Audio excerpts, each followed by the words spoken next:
నిలువద్దము నిన్ను ఎప్పుడైనా నువ్వు ఎవ్వరు అని అడిగేనా ఆ చిత్రమే గమనిస్తున్నా కొత్తగా నువ్వు విన్నది నీ పేరైనా నిన్ను కాదని అనిపించేనా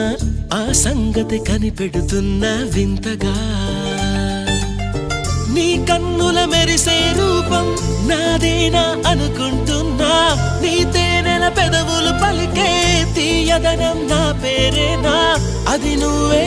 అని నువ్వే చెబుతూ ఉన్నా